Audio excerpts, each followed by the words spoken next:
Awak dah buat permohonan STR? Mana ada, saya tak dengar apa-apa pun. Ni saya dapat link daripada kawan saya dekat Telegram tadi. Itu scam tu. Link pun bukan daripada link rasmi. Sekarang ni banyak sangat link tipu macam ni.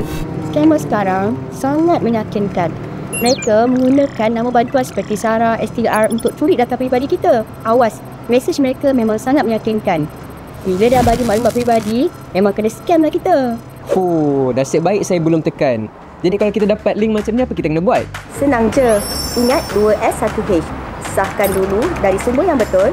Semak di laman rasmi. Hubungi hotline STR jika ragu-ragu.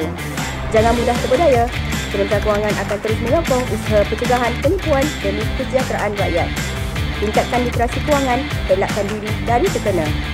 Jadi bijak. Elak jadi mangsa. #jangan kena scam.